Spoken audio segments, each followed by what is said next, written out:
Welcome to the podcast about venture capital, where investors and founders alike can learn how VCs make decisions and reach conviction. Your host is Nick Moran, and this is the Full Ratchet. Welcome to another special release of Investor Stories. On this installment, the experts discuss a startup that they did not invest in, why they passed, and if there was a key learning that now informs their approach. Here's the segment called Why I Passed.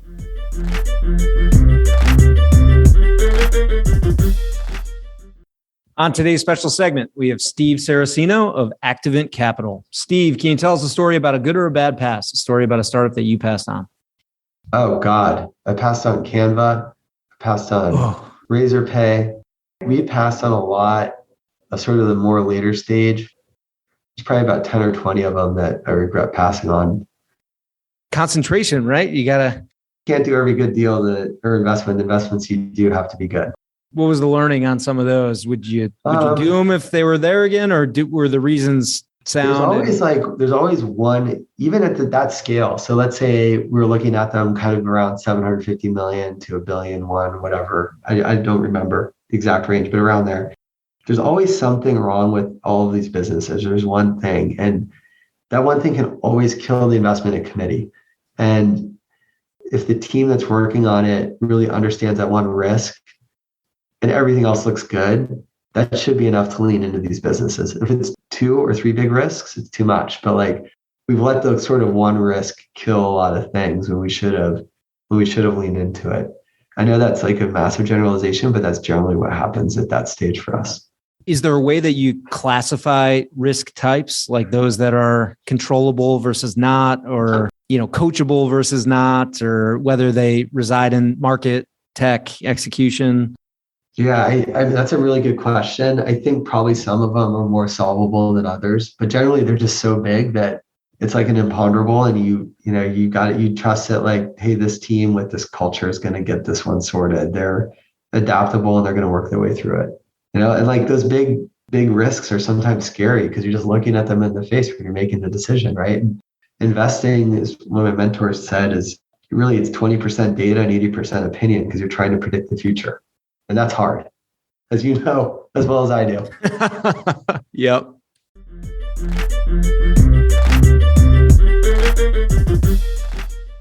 On today's special segment, we have Hernán Fernandez of Angel Ventures. Hernán, can you tell us a story about a good or a bad pass? A story about a startup that you passed on? Sure. Well, we have talked a lot about Rappi, right? And I think it was we passed on Rappi, very unfortunately. But I would say it was a little bit about sticking to our guns, because when Rappi pitched it, I was actually not here, so I can always pick on my partner for that one. But we were our first fund. We were very it was our first fund, right? We had no idea what we were doing, to be honest. But we said, okay, the kind of startups that we were backing and investing, the pre-money valuations were between 1.5 and the most expensive one was 5 million. So there comes Rappi, freshly minted for Y Combinator. We probably didn't know so much about Y Combinator at the time, and they just had a pilot with another company, and they were asking for a pre-money of 16 million, wow. Right? So it was just so deviated from anything that we do. We love the founders, we love the energy, whatever, but we could not get ourselves comfortable with that valuation at that point in time. Obviously, we regret, yes, every day or whatever, but you have to live with the ones that you did.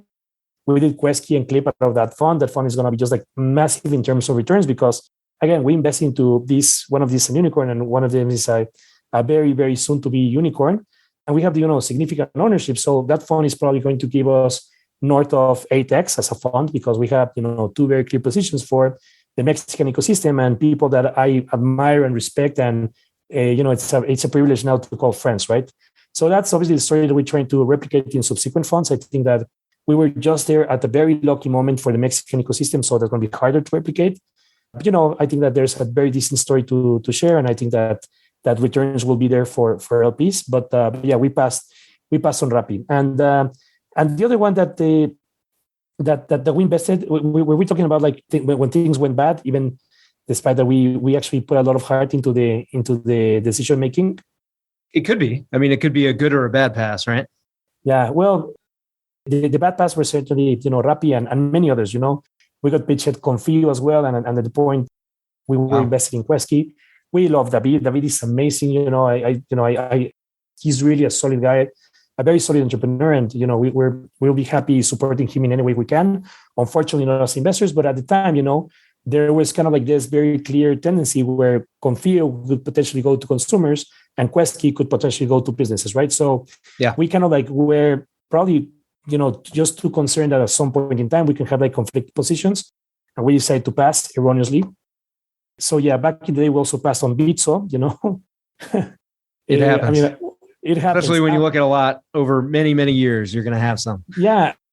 And again, I think like the Bitso team is just amazing, like really rock stars, and they're like true visionaries.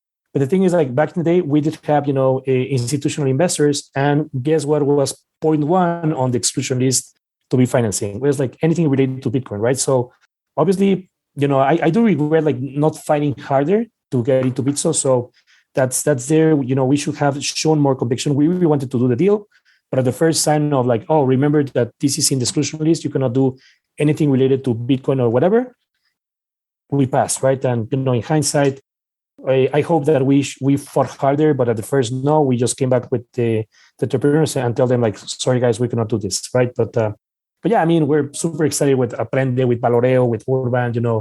We have 45 companies out of our current portfolio, and we're like super excited on how is it shaping. Returns for Fund 1 already there. The one of the best days as a VC is certainly when you give back the money in full to your investors.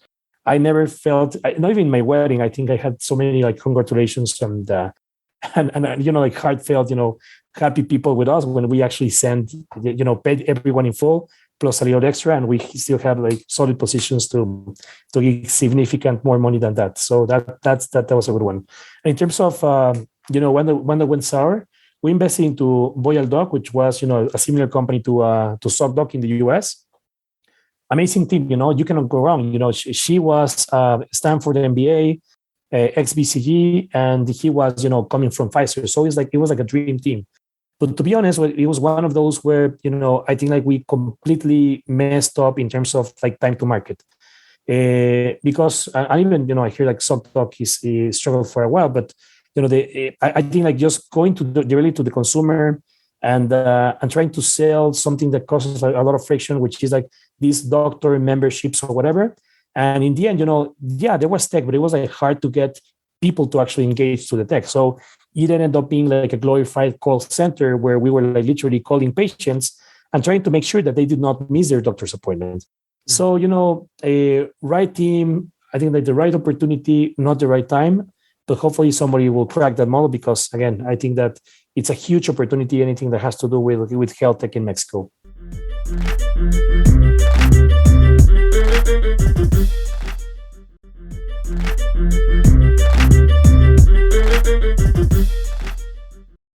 On today's special segment, we have Tim Draper. Tim, can you tell us a story about a good or a bad pass? A story about a startup that you passed on? We've passed on 4 that I really regret, but 2 I can blame my partners for. And now that I'm solo, I can't blame anybody but myself. But even when I was in that large partnership, I passed on Netflix because I said, I knew Reed Hastings was an awesome entrepreneur, but I said, why would you get into a business that's sending DVDs through the U.S. mail? This just makes no sense at all. And he said, well, and I said, people are going to be streaming in a year, maybe 2. He said, they're not ready for that yet. And I'm just going to grab customers. And I didn't really understand that. And I turned it down. So big mistake on my part. The other one, another Reed Hoffman, came to me with LinkedIn, and I turned it down because I had this long conversation with him thinking, well, the people who are going to want to contact people are not going to be the people who they're trying to contact are not going to want to be contacted. And I was so wrong. Everybody wants to contact everybody. I was just so wrong. And LinkedIn's such a fantastic company inside of Microsoft now, but fantastic company. So those are the two I'm responsible for. We passed on Google because we had 6 search engines that we had backed before Google already. And my partners talked me out of it because they felt like one of ours had better technology or whatever. And I said, but it was a cute name, this Google. And they're 4 PhDs from Stanford. They're going to be pretty good. I met them on an airplane. I met Sergey and Larry on an airplane. And they told me all about it. I was all excited about it. But, of course, we did have 6 search engines in our portfolio already.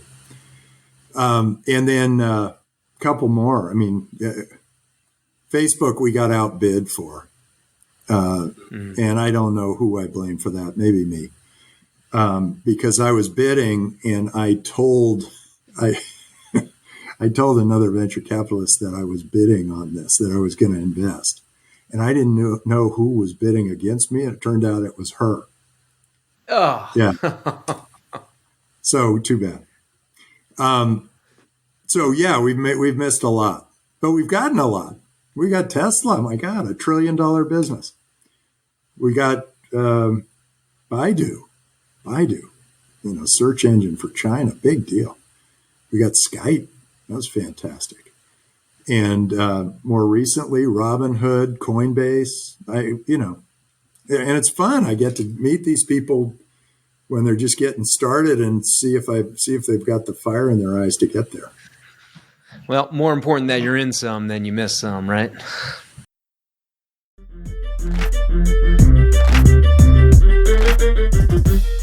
That will conclude this installment of Investor Stories.